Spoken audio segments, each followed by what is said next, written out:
Not him, Dad, I'm afraid of that human warrior, pleaded the alien princess, Princess Lyra of Zithra, stood at the highest balcony of the palace, her slender hands gripping the smooth, cold railing as her violet eyes followed the streaks of light in the sky. The city below shimmered like a field of stars reflected in the oceans, its towers tall and sleek, made from crystals that changed colors with the sunlight. But today, the beauty of Zithra did nothing to calm her restless heart. She felt a chill that had nothing to do with the wind. The reports had arrived only a few hours ago, carried by a fast messenger from Earth. They spoke of a human warrior, Kael Varn, whose reputation was feared and admired across several systems. His skill in battle, his cunning strategy, and his unshakable courage had made him legendary. And now he was coming to Zithra. Lyra's father, King Thaler, was behind her, a figure of calm authority. His dark blue robes and golden insignia marked him as a ruler who had faced wars and treaties, victories and betrayals. He watched his daughter with a quiet patience. "Lyra," he said, his deep voice steady, "you cannot let fear rule you. Kael Varn is here to help us. His skill will protect our people." "I know, father," Lyra whispered, but the tremor in her voice betrayed her. "But he is not just a warrior, he is unstoppable. I've seen the records. Planets fall before him, armies are crushed. He doesn't just fight, he destroys." "How can I face someone like that?" The king placed his hand gently on her shoulder. "Fear is natural, daughter. Every being feels it, no matter how strong. Bravery is not the absence of fear. Bravery is acting despite fear. Kael Varn is here to protect Zithra, not to harm it. You must remember that." Lyra looked away from her father and toward the horizon. Somewhere in the distance, a small dot in the sky grew brighter and larger, signaling the approach of the human warrior. The thought of meeting him made her stomach twist. She wanted to run, hide, pretend he was not coming at all, but she knew she could not. As a princess, she had responsibilities that went beyond her own fears. Meanwhile, the royal advisors and council members whispered among themselves. Some were hopeful. They spoke of how humans had fought wars that lasted decades and survived impossible odds. Others were cautious, wary of the unknown. After all, a human was unlike any other ally Zithra had ever had. They were unpredictable, stubborn, and powerful in ways that defied conventional tactics. Lyra's younger brother, Prince Joran, peeked from behind a pillar. Unlike Lyra, he was curious and excited. "Do you think he will be as strong as the stories say?" he asked, his tone half in awe, half in mischief. Lyra shot him a sharp glance. "You don't understand, Joran. Humans, they are not like us. We have weapons, strategy, and technology. Humans have something else. Something frightening." Before Joran could reply, the sound of engines echoed through the skies. Lyra's heart jumped. A sleek silver ship descended slowly, its hull glowing with energy shields that reflected the violet light of Zithra's sky. The human had arrived. King Thaler gestured toward the ship. "Come, Lyra, it is time to greet our guest." Lyra followed reluctantly. As she approached the landing platform, the ship's doors opened with a soft hiss. The human stepped out. Kael Varn was exactly as the records described. Tall, broad-shouldered, with sharp, intelligent eyes that seemed to see everything at once. His armor was practical, not decorative, but it gleamed faintly in the sunlight. He carried no excessive weapons, yet the aura around him spoke of someone who could handle anything. The courtiers bowed, some nervously, some with awe. Kael did not return the bow in the traditional way of Zithra. Instead, he inclined his head slightly, acknowledging them without pretension. His presence alone demanded attention. Even Lyra, who had tried to steel herself against fear, felt her pulse quicken. King Thaler stepped forward. "Kael Varn, welcome to Zithra. We are honored by your presence." Kael's voice was calm, steady, and carried authority. "I am here to assist, your majesty. I have studied the Voran threat and the conditions of your planet. I will do everything in my power to ensure Zithra's safety." Lyra took a step back, almost instinctively. There was something in his tone, in his gaze, that made her feel small and unprepared. She remembered all the records, all the tales of his victories and conquests. And yet, beneath the fear, there was curiosity. What made this human so formidable? How did he face danger and survive when so many others had failed? As Kael was led into the palace for introductions and briefings, Lyra wandered to a quiet garden. The gardens of Zithra were famous for their floating plants, glowing flowers, and singing streams. Lyra had always loved to think in the gardens, to imagine possibilities without the weight of duty. Today, though, even the beauty of the garden could not calm her mind. She thought of the Voran fleet, a terrifying enemy that had threatened several neighboring systems. They were ruthless, relentless, and cunning. Without Kale's help, Zithra might not survive the coming conflict. But Kale's presence alone made her uneasy. He was a force she could not predict or control. Her thoughts were interrupted by a small voice. "Princess?" Lyra turned to see a young servant girl, her skin shimmering faintly in the violet light. "I thought you might want some tea before the meeting," she said. Lyra nodded, grateful for the distraction. As she sipped the warm liquid, Lyra realized that fear was not just about the human warrior. It was about her own vulnerability. For the first time, she felt the weight of her responsibilities in a new, frightening way. She was not just a princess. She was a symbol of hope for her people. And if she allowed fear to control her, she would fail, not just herself, but everyone who looked to her for leadership. Later that evening, Kale was shown to the strategy room, where maps of the galaxy and Zithra's defenses were spread across long tables. Lyra observed from the doorway, hidden behind a curtain. She could hear Kale's voice, clear and commanding, as he discussed troop placements, supply lines, and defensive strategies. The Zithran generals listened intently, their skepticism slowly turning into admiration. Lyra felt a strange mix of emotions. She was still afraid, but she could not deny the effectiveness of Kale's mind and presence. Even the soldiers, some of whom had doubted humans for generations, were beginning to trust him. As night fell, Lyra returned to her balcony. The twin moons of Zithra rose slowly, casting silver light over the city. She thought of Kale, of the power he represented, and of the challenges that lay ahead. Fear still gripped her, but now it was accompanied by a spark of determination. She could not allow herself to be paralyzed. The survival of Zithra depended on the unity of its people, and now on an unpredictable, extraordinary human warrior. Lyra's father joined her once more, standing silently for a few moments before speaking. "You see him, Lyra, not as an enemy, but as an ally. Trust does not come easily, and fear does not vanish overnight. But courage, true courage, comes from facing what you cannot control." Lyra nodded, feeling a small flame of resolve light within her. She still feared Kale, but she also understood that fear could coexist with respect, and even with hope. The days ahead would test her in ways she had never imagined. And Kale Varn, the human warrior, would be at the center of it all. As the wind swept across the balcony, carrying with it the distant sounds of the city, Lyra whispered to herself, "I am afraid, but I will not run." Somewhere in the darkness beyond Zithra's skies, Kale Varn's ship remained ready. Unseen by anyone, he had already begun to assess the planet, its people, and its vulnerabilities. And in the quiet, a sense of destiny began to weave itself around Princess Lyra and the human warrior. The first threads of a story that would shape the future of Zithra were being drawn, and fear, courage, and unexpected alliances would guide them both. By the end of that first day, the palace was quiet, but Lyra's mind was alive with questions. How would Kale Varn approach the Voran threat? Could she trust him fully? And most pressing of all, would her fear prevent her from seeing the truth, that sometimes heroes come in forms that frighten us the most? The human warrior had arrived. The princess was afraid. And the story of Zithra was only beginning. The morning sun spilled across the palace gardens, painting the floating flowers and shimmering streams with golden light. Princess Lyra walked slowly along the winding paths, her thoughts still caught on the human warrior who had arrived the previous day. Kale Varn.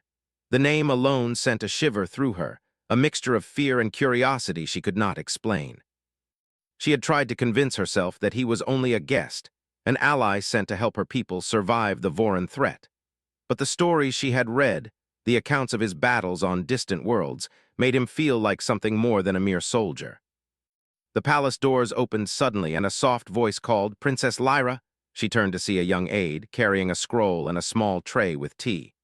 "Good morning," the girl said. "The council wishes you to attend the briefing with Kale Varn. They say it is urgent." Lyra took the scroll and nodded, forcing a calm expression. Inside, the document detailed the Voran fleet's current movements, intelligence reports from scouts, and maps of nearby systems. Her stomach tightened as she read. The humans and Zithrans had never fought side by side before. Kale's strategy would decide whether their planet would survive or fall. The briefing room was large and circular, with holographic maps floating above a central table. Cale Varn stood already, reviewing the projections with a calm focus that made Lyra's heart pound. He did not flinch when the Zitharan generals entered, nor did he bow excessively. He simply acknowledged each person with a measured nod, his presence commanding attention without arrogance. King Thaler gestured to Lyra. "Princess, this is Cale Varn. I trust you will observe and learn. Your insight may be valuable." Lyra bowed slightly, though her hands trembled. "I will, father." Cale turned his eyes on her briefly. His gaze was sharp but not unkind. "Princess," he said, his voice calm and confident, "I hope you will feel free to ask questions. Understanding the planet and its people is just as important as understanding the enemy." Lyra blinked. She had expected someone cold, intimidating, almost untouchable. Instead, he spoke as if her voice mattered, as if her knowledge could influence the outcome of the war. That small gesture eased her fear slightly, though the knot in her stomach remained. The briefing began. Cale moved his hands, rearranging the holographic symbols of fleets, planets, and star systems. He explained his observations, highlighting weaknesses in the Voran fleet's patterns, suggesting defensive positions that Zithara's forces could occupy, and proposing patrol strategies that the Council had never considered. The generals listened closely, some skeptical at first, others impressed. Lyra found herself leaning closer, captivated by the precision of his thinking.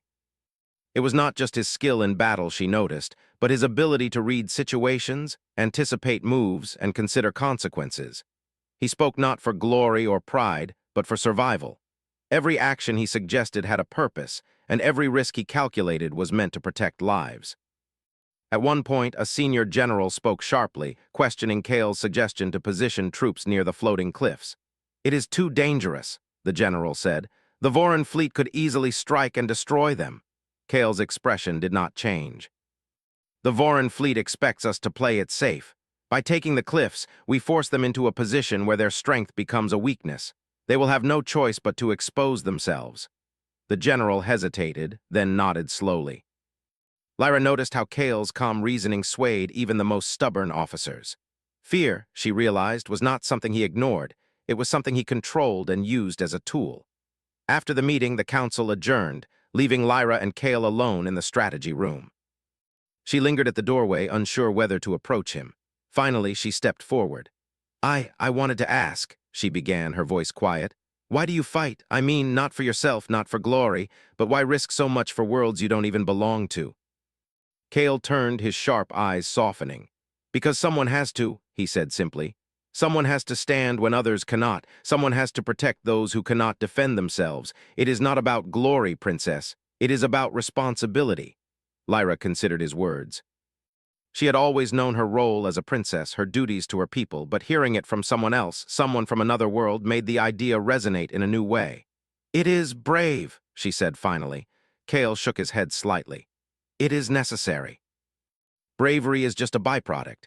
For a moment, silence hung between them, filled only by the soft hum of the holographic maps. Lyra's fear had not disappeared, but it was joined by something new: respect, curiosity, and the faintest hint of trust. The following days were a whirlwind. Cale trained with Zithara's soldiers, demonstrating techniques that were unlike anything the Zitharans had learned before. He moved with precision, taught strategies that blended offense and defense in ways that seemed almost effortless, and never lost his composure, even in the most chaotic drills. Soldiers who had doubted him began to admire him, and some even sought his guidance outside the official sessions. Lyra observed from the balcony of the training grounds, her fear now tangled with fascination. She watched how the soldiers adapted under Cale's instruction, how their confidence grew. Even the generals who had been wary now followed his advice without question. It was clear, Cale Varn was more than a warrior. He was a force that inspired courage in others, even in those who had never known it before. One afternoon, Lyra wandered into the training grounds by accident. She had meant only to deliver a message from her father, but curiosity had led her to a quiet corner. Cale was demonstrating a maneuver with two of the soldiers, moving with a speed and precision that made it look almost like a dance.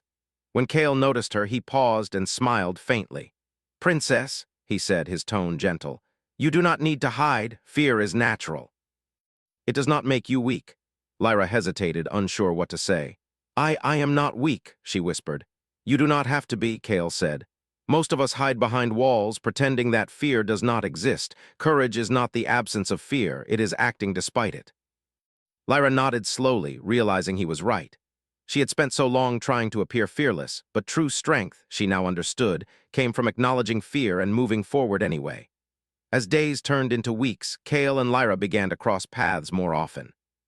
Sometimes it was in strategy sessions, sometimes in the gardens, and sometimes simply by chance in the halls of the palace. Each encounter chipped away at her initial fear, replacing it with a cautious curiosity. She began to see him not as a threat, but as a being who could teach her, challenge her, and perhaps even become a friend. Yet, despite the growing trust, the shadow of the Voran threat loomed over Zithara. Scouts reported unusual fleet movements, and intelligence suggested that the enemy was preparing a larger attack than anyone had anticipated. The palace buzzed with tension. Every decision, every conversation, every plan carried weight. And through it all, Kale remained calm, focused, and unyielding, a human in a world that had never seen one before, standing as both protector and teacher. One evening, Lyra found herself alone on the balcony again, staring at the twin moons that rose over the city. The wind carried the faint scent of floating flowers, and the soft hum of energy shields vibrated through the palace walls. She thought about Kale, about his skill, his calmness, and the way he inspired those around him. Fear was still there, but it no longer paralyzed her. Instead, it became a reminder that survival required courage, that leadership required trust, and that even the most formidable warriors were not invincible. King Thaler joined her, his presence a steady reassurance. "Do you understand now, Lyra?" he asked gently. "Kale Varn is not a monster to fear. He is a warrior who fights for what is right. And perhaps in time you will see that he is not the enemy of your fear, but the guide through it." Lyra nodded, feeling a mixture of hope and uncertainty. "I think I am beginning to understand, Father," she said. "But it is difficult. He is not like anyone I have ever known." "Humans rarely are," the king said with a small smile. "But sometimes it is the very differences that make alliances strong. You will see, Princess. In the days to come, courage will be tested and trust will be rewarded. Prepare yourself, for Kale Varn will challenge you in ways you cannot yet imagine." Lyra stayed on the balcony long after her father left. The city below was quiet, but her mind raced. She thought about the upcoming battles, about her people, and about the human warrior who had arrived unannounced, changing the course of their future. She realized that fear and respect could coexist, that trust could grow even in the shadow of uncertainty, and that the human warrior, Kale Varn, was no ordinary ally. As the moons climbed higher in the sky, Lyra whispered to herself, "I am still afraid, but I am not powerless. And I will not stand aside."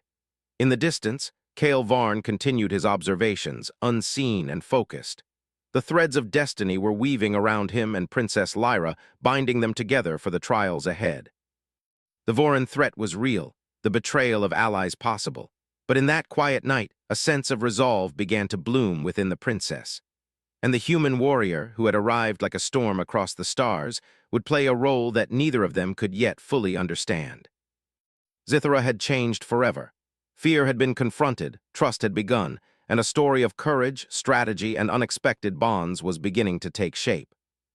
The human warrior and the princess, once separated by species and fear, were now part of a single, unfolding destiny. The sun rose slowly over Zithara, casting long shadows across the crystal towers and glowing gardens of the palace. Princess Lyra woke early, her mind already restless. Over the past weeks, Kale Varn had become more than just a distant presence in the palace. He was now a force she could not ignore. Every conversation, every strategy session, every time she observed him train Zithara's soldiers, seemed to pull her attention more tightly toward him. She tried to push aside the fear that still lingered, reminding herself that she had a duty to her people, a duty that required focus, not distraction. Today, Kale had scheduled a training session for the entire palace guard. Lyra arrived early, hoping to observe from a balcony overlooking the central training yard. Soldiers were already gathering, their armor glinting in the morning light. They shifted nervously, exchanging whispers about the human warrior who moved among them with such confidence, teaching techniques they had never seen before. Kale's arrival silenced the yard instantly. He strode in without ceremony, his posture relaxed but his presence commanding. His sharp eyes scanned the soldiers, noting their weaknesses and strengths without a word. Then he raised his hand, and the session began. The soldiers followed his instructions, moving with a precision that seemed almost impossible. Kale corrected stances, adjusted formations, and demonstrated attacks that were both simple and highly effective. Lyra watched, fascinated. Every movement was calculated, every instruction purposeful. She could see the soldiers gaining confidence under his guidance, their fear of failure slowly being replaced by focus and determination. At one point, Kale stopped and turned toward her balcony, his gaze meeting hers. "Princess Lyra," he called, his voice carrying easily across the yard, "courage is not found in weapons alone. It is found in the mind. Observe, learn, and question everything. Fear is natural, but it can be controlled." Lyra felt her cheeks flush. His words were simple, yet they resonated deeply. She realized that she had been trying to suppress her fear entirely, when instead she needed to understand it, to work with it. Slowly, she nodded, a small determination forming in her chest. After the training session, Lyra descended to the yard. She wanted to see Kale up close, to understand the human who inspired such change. Soldiers stepped aside respectfully as she approached, and Kale finally noticed her. "You have been watching," he said, a faint smile on his lips. "I am trying to understand," Lyra replied honestly. "I have never seen anyone train soldiers the way you do." Kale's expression softened. "Training is not just about teaching technique. It is about understanding people, what they fear, what they trust, and how they react under pressure. Every soldier is different, and every mind is a battlefield. Once you understand that, physical skill becomes easier to develop." Lyra considered his words. It was different from what her tutors had taught her. Here, fear was acknowledged, respected, and transformed into focus. She realized that her people could survive the Voran threat not just through technology or weapons, but through understanding and courage. As the day passed, Kale took Lyra through the palace armory, explaining the strengths and weaknesses of Zithara's weaponry. He compared them to Earth weapons, offering small improvements and modifications that could increase efficiency. Lyra asked questions, and for the first time she felt that her knowledge, though limited, mattered. Kale did not dismiss her. He answered carefully, sometimes with a question of his own, encouraging her to think critically rather than simply accept instruction. By afternoon, the sun was high and hot, and the training yard was filled with the sound of soldiers practicing maneuvers. Lyra noticed a group struggling with coordination, and Kale moved to correct them. He adjusted their stance, demonstrated a movement with smooth efficiency, and then allowed them to try again. This time they succeeded. The soldiers cheered, and Lyra felt a small spark of pride. "Do you see?" Kale said quietly, noticing her watching.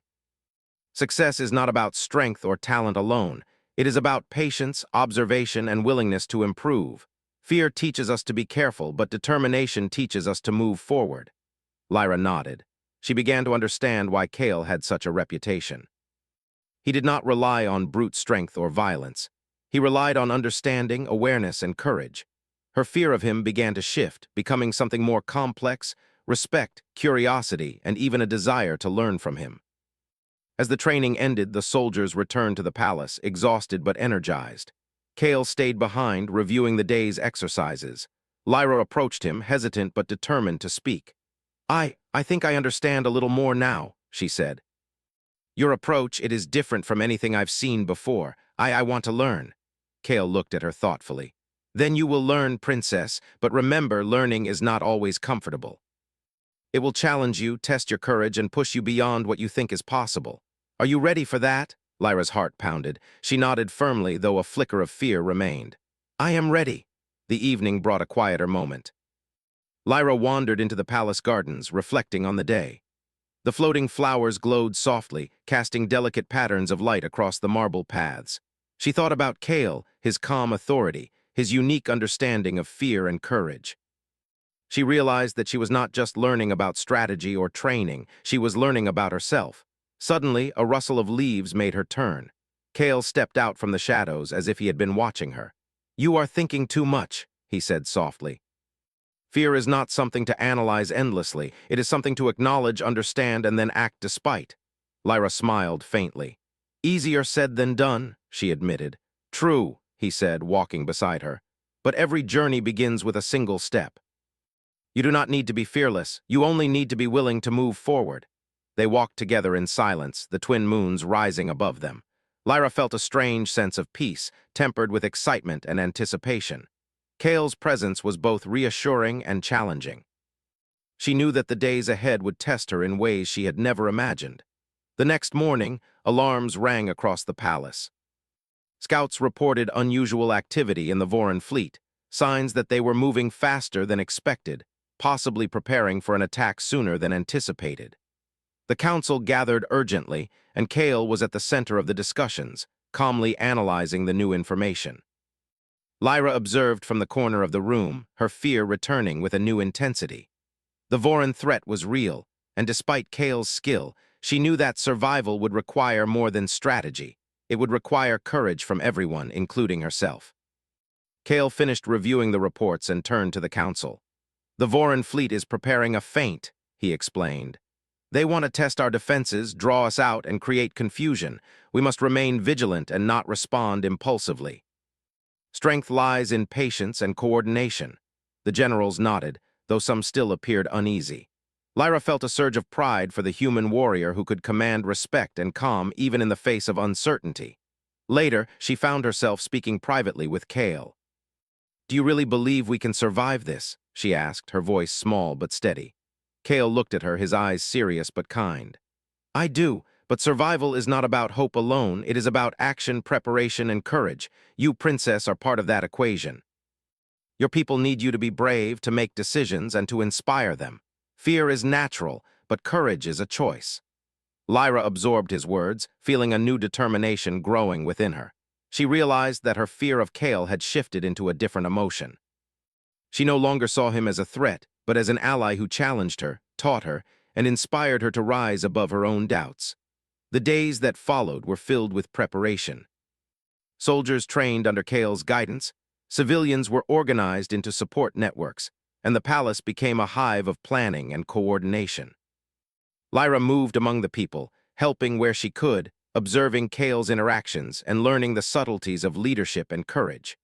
One evening, as the sun set behind the mountains of Zithra, Lyra found herself alone in the balcony gardens. She thought about the journey so far, the fear, the lessons, the strange bond that had begun to form between her and the human warrior. She realized that fear could be transformed into strength, that courage could be taught and inspired, and that Kale Varn was more than a soldier. He was a symbol of what humanity could bring to the galaxy: resilience, wisdom, and unwavering determination. As she gazed at the stars, Lyra whispered softly to herself, "I am afraid, but I am learning, and I will not fail my people." In the distance, Kale's ship stood ready, silent, and vigilant. The threads of destiny were weaving ever tighter around Princess Lyra and the human warrior. The Voran threat was growing, the challenges ahead were immense, but the bond between human and princess had begun to take root, a bond that would shape the fate of Zithra in ways no one could yet imagine. Zithra was changing, fear was being faced, and the story of courage, understanding, and unexpected alliances was unfolding. The human warrior had arrived not just to fight, but to teach, inspire, and prepare a princess for the trials that lay ahead. The morning air was tense across Zithra. Scouts had returned with news that the Voran fleet was moving faster than expected. Their numbers were unknown, their strategy uncertain, but one thing was clear: they were coming, and soon. Princess Lyra woke with a knot in her stomach, the weight of her responsibilities pressing heavily against her chest. She dressed quickly and made her way to the strategy room, where Kale Varn and the council were already gathered. Kale was calm, his sharp eyes scanning the holographic maps of the system. Soldiers and advisors whispered nervously around him, but he did not seem concerned. Lyra took a deep breath and stepped closer, her presence noticed but not commented on. She had come to understand that Kale did not dismiss fear, but he did not allow it to control him. That alone gave her a small measure of courage. "The Voran fleet is executing a pattern of maneuvers designed to confuse us," Kale explained, his voice clear and deliberate. "They are testing our outer defenses, hoping to draw us into an ambush. If we react without strategy, we risk everything. Patience and coordination are essential." One of the generals, a tall Zithran named Orlin, frowned. "But Kale, waiting is dangerous. The Voran could strike any moment. If we hesitate, our cities may be overrun before we can defend them. Kale shook his head slightly. Hasty action will cost more lives than careful planning. We must anticipate their moves, not react blindly. Trust in the preparation we have made and in the people we lead. Lyra listened, absorbing every word. His logic was precise, and his calm confidence was infectious. Slowly, she realized that fear could be transformed into focus. If she allowed her panic to guide her, the Voran threat would be overwhelming. But if she used it as a signal to act carefully, she could help guide her people through the danger. The day was filled with urgent activity. Soldiers drilled relentlessly under Kale's watchful eyes. Civilians were moved to safe zones, and supply lines were reinforced. Lyra moved among them, giving instructions, offering reassurance, and quietly observing Kale as he worked. She marveled at the way he commanded without arrogance, how he inspired confidence rather than fear. At midday, Kale requested a private audience with Lyra. He led her to a balcony overlooking the city, where the twin moons and violet oceans glimmered in the daylight. "You have done well," Kale said quietly, his gaze steady. "You are learning not just to face your fear, but to use it. That is what leadership requires. The Voran fleet will not wait for us to be ready. They will test every weakness. You must remain vigilant." Lyra swallowed hard. "I am afraid," she admitted, her voice barely above a whisper. "But I do not want to let my people down. I do not want to fail you or them." Kale nodded as if he understood completely. "Fear is natural. Courage is not the absence of fear, but the choice to act despite it. Today, that choice will be tested."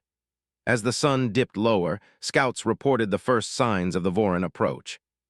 Strange ships appeared on the horizon, moving in formations that were both deliberate and unpredictable. Alarm bells rang across the city, and soldiers rushed to their posts. Kale moved through them, offering guidance, correcting positions, and instilling calm. Lyra felt her heart race, but she held her ground, remembering his words. The Voran ships did not attack immediately. Instead, they circled, testing defenses, forcing Zithara's soldiers to respond. Kale's strategy became clear. He allowed the Voran to make the first moves, observing their tactics, identifying patterns, and preparing to counter them. Lyra watched from a command balcony, her fear still present but tempered by a growing sense of trust in the human warrior. At one point, a small Voran skirmishing ship breached the outer perimeter. Soldiers froze, unsure how to respond. Kale moved swiftly, directing them to use energy barriers and maneuvering strategies that protected the city without overextending their forces. The skirmishing ship was forced to retreat, demonstrating Kale's foresight and planning. Lyra could not help but feel a mix of relief and admiration. She realized that Kale's strength was not just physical. It was his ability to understand situations, to anticipate danger, and to inspire others to act with precision. The soldiers' confidence grew under his guidance, and for the first time she saw hope amid the fear. Night fell and the city remained on high alert. Kale convened a meeting with the generals to review the day's events and adjust their strategy. Lyra attended, absorbing every detail, asking questions when she felt uncertain, and quietly gaining confidence in her ability to contribute. "You are improving," Kale said quietly, noticing her participation. "Leadership is not about issuing commands alone. It is about understanding, observing, and making decisions based on information and intuition. You are learning that skill quickly." Lyra felt a small smile form on her lips. For the first time, she felt that her fear was not a weakness, but a tool she could use to guide her actions. She was beginning to understand what Kale meant when he spoke of courage and responsibility. As the hours passed, new intelligence arrived. The Voran fleet was larger than predicted, with reinforcements approaching from an unexpected direction. The council murmured nervously, but Kale remained calm. "They are attempting to divide our attention," he explained. "We must remain focused and not allow them to control the flow of battle. Every move we make must be deliberate. Every decision matters." Lyra felt a surge of determination. She would not allow fear to paralyze her. She would act, guide, and protect her people. She realized that courage was not a feeling, it was a choice, and she was ready to make that choice. Hours later, a warning came from the outer sectors. Another Voran detachment was approaching, attempting to bypass the city's defenses. Kale moved quickly, coordinating soldiers and energy shields, redirecting forces with precision. Lyra watched as he transformed panic into action, fear into focus. She realized that his presence was more than guidance, it was inspiration. The soldiers trusted him, the generals followed him, and even she felt steadier because of him. When the Voron detachment attempted to breach the city's perimeter, Kale's plan took effect. Strategic barriers, coordinated movements, and careful positioning forced the enemy into positions of disadvantage. Lyra observed in awe as the Voron ships were forced to retreat, unable to achieve their objective. "See," Kale said quietly when he noticed her watching. Strength is not always about fighting harder. It is about thinking smarter, observing carefully, and making calculated moves. Fear can guide you if you allow it to sharpen your senses instead of controlling your actions. Lyra nodded. She understood now. She had feared him at first, not just because of his reputation, but because of the power he represented. Yet now, she saw that power could be a force for protection, not destruction. Kale was not something to fear. He was someone to trust, to learn from, and to follow in times of crisis. As the night deepened, the Voron fleet finally withdrew, at least temporarily. The city of Zithra was safe, but the council knew that the larger battle was still to come. Soldiers returned to their barracks, exhausted but confident, knowing that Kale's strategy had preserved their city. Lyra walked among them, offering words of encouragement, feeling her own courage grow. Kale approached her later as she stood in the quiet of the balcony gardens. "You have done well today," he said quietly. "You faced fear, made decisions, and inspired others. That is leadership. Remember this moment. The true test is not only in surviving the enemy, but in guiding your people through uncertainty with courage and wisdom." Lyra smiled faintly, feeling a warmth of pride mixed with relief. "I am still afraid," she admitted, "but I am learning to face it, and I want to do more. I want to protect my people just as you protect them." Kale's gaze softened. "You will, Princess. And in time, you will discover that true courage is not about the absence of fear, but about acting despite it. Today was just the beginning." As she gazed at the distant stars, Lyra felt a sense of determination stronger than she had ever known. The Voron threat was real, challenges lay ahead, but she had taken the first steps toward becoming the leader her people needed. Fear was no longer an enemy. It was a guide, a signal, and a teacher. Kale Varn, the human warrior who had arrived with the weight of legend and reputation, had done more than train soldiers or devise strategies. He had shown her a path through fear, a way to inspire courage in others, and a model of leadership she had never witnessed.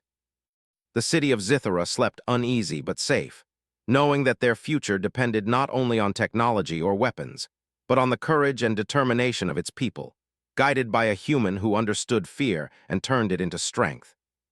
As the night deepened, Lyra whispered softly to herself, "I am afraid, but I will not stand aside. I will act and I will learn."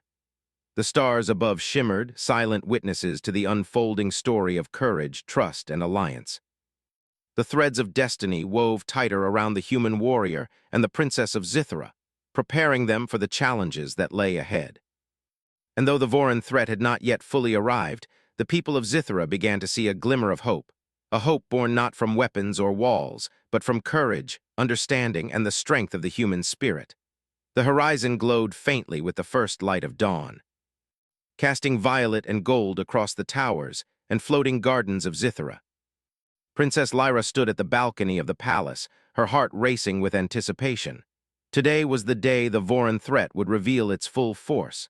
Scouts had reported a massive fleet approaching from the outer systems.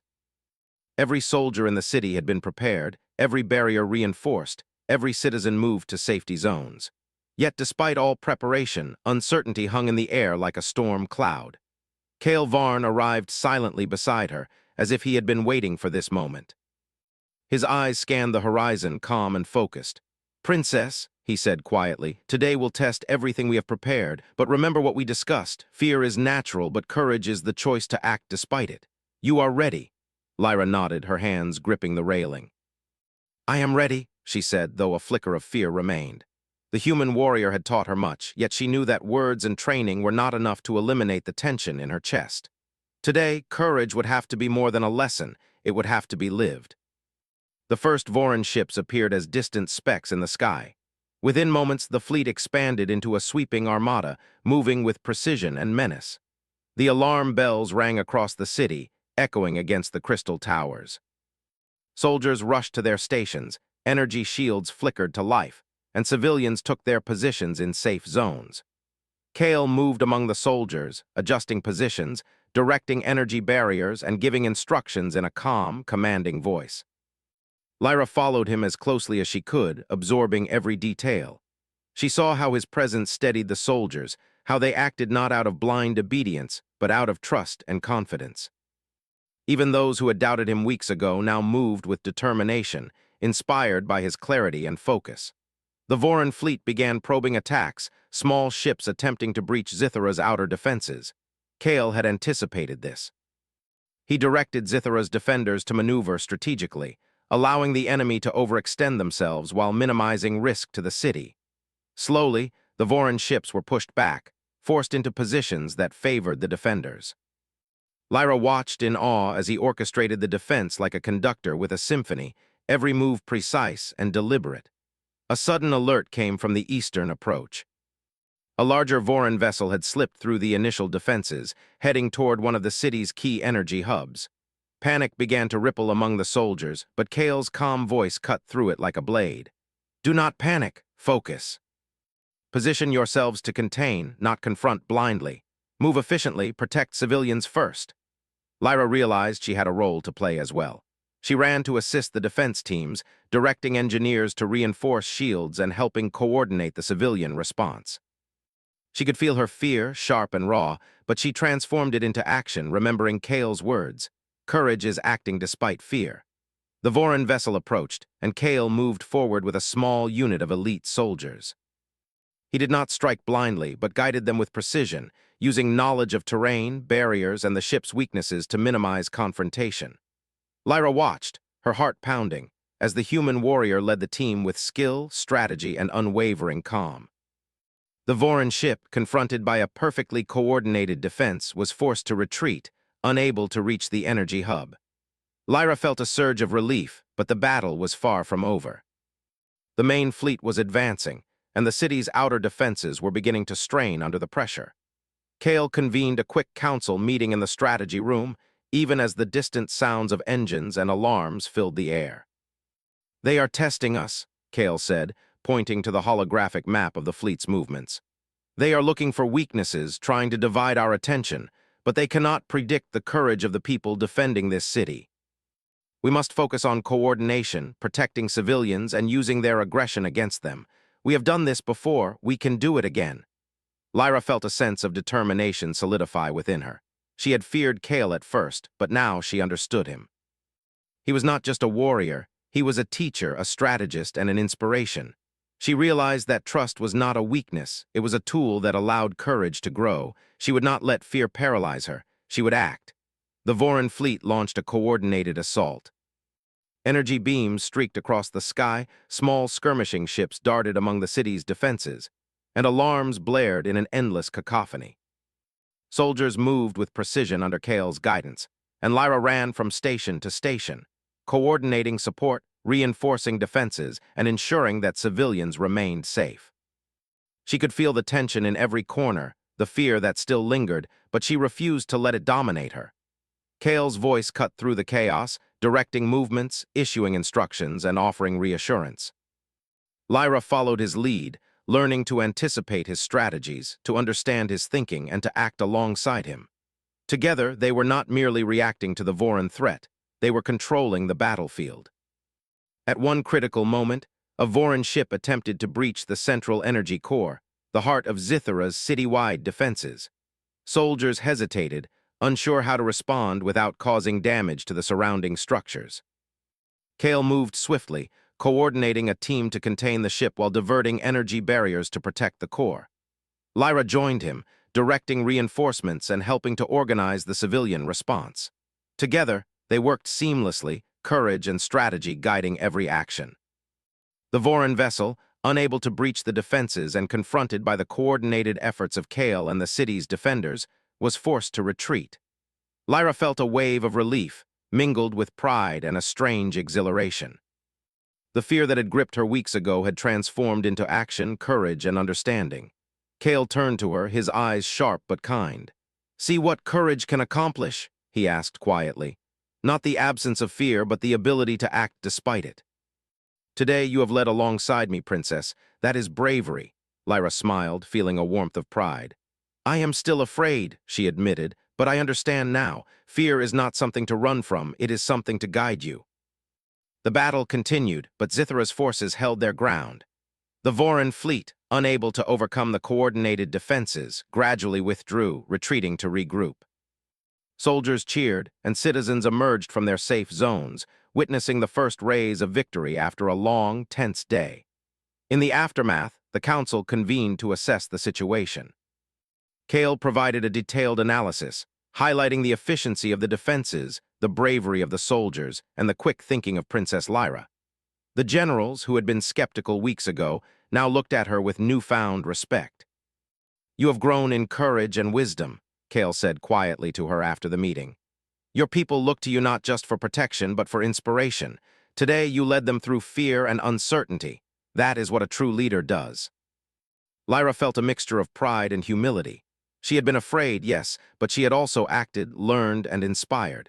She realized that her journey was only beginning, but today marked a turning point. She was no longer just a princess. She was a leader capable of guiding her people through adversity. That evening, she walked through the quiet palace gardens, reflecting on the day's events. Kale joined her silently, the twin moons rising above them. You have changed, he said quietly. You faced fear, learned from it, and acted with courage. That is not something many can do. Lyra looked at him, a faint smile on her lips. I was afraid of you once, she admitted. I thought you were unstoppable, frightening, even dangerous. But now I see that you are not just a warrior.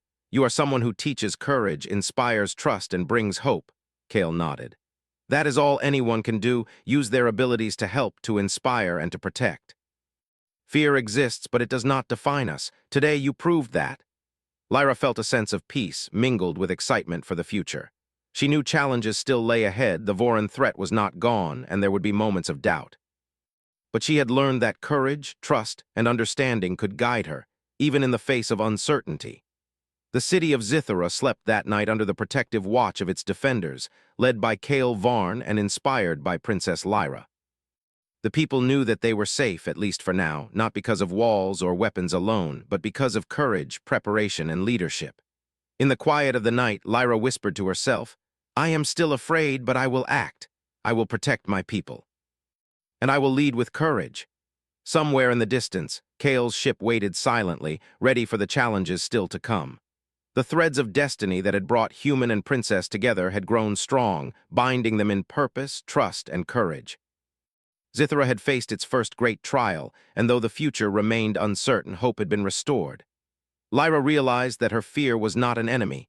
It was a guide, a signal, and a reminder that courage was a choice. Kale Varn had arrived not just as a warrior, but as a teacher and an inspiration. And together, they had shown that even in the darkest moments, courage, understanding, and trust could light a path forward. As the first rays of morning sunlight touched the towers of Zithra, Lyra looked out over her city, her people, and the horizon beyond. She felt fear, yes, but also strength, determination, and hope. She knew that the human warrior beside her had changed not only the fate of Zithra, but her own understanding of courage. And in that quiet dawn, a story of fear faced, trust earned, and courage discovered reached its first, triumphant conclusion. Yet Lyra and Kale both knew this was only the beginning.